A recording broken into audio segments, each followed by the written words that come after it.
So what is the SAVE Act? It's a bill that would require documentary proof of United States citizenship, like a passport, birth certificate, or naturalization papers, when you register to vote in federal elections.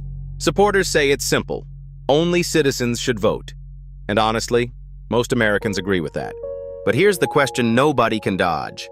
If non-citizen voting is already illegal and extremely rare, what problem are we solving? Because the data we do have keeps pointing in the same direction. It happens, but it's tiny. For example, Iowa reviewed its records and found 35 non-citizens voting among about 1.6 million voters in 2024. Not millions, 35. And researchers who track confirmed cases say the numbers are consistently minuscule compared to the fear driving the headlines. So let's talk pros. Pro. If you require proof of citizenship, you reduce the chance of non-citizen registration even further. Pro. It might raise trust for voters who feel the system is too loose. And yes, in a country this divided, trust matters. Now the cons, and this is where it gets real. Con. Documents aren't equally available.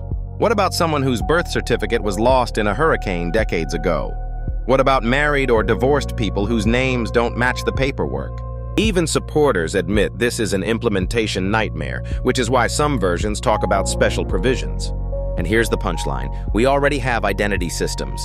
In California, getting a real ID requires specific proof documents like a passport or certified birth certificate. And real ID is being enforced for domestic travel.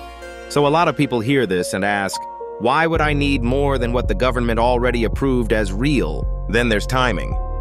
Changing registration rules in an election cycle can mean delays, confusion, and people falling through cracks. Critics argue that's not an accident, it's the point. So is it voter suppression? Here's the clean way to frame it.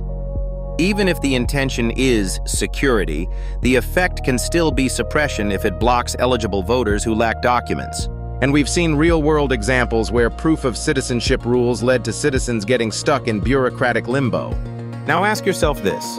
Why is election trust always fine when your side wins, and broken when your side loses, if it's the same system? That's the deeper issue.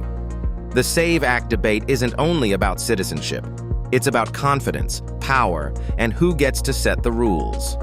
And one more thing. People are also worried about intimidation. Talk of immigration enforcement presence near polling places has sparked alarm, because voting is supposed to be a fear-free zone, and states already restrict certain activities near polls.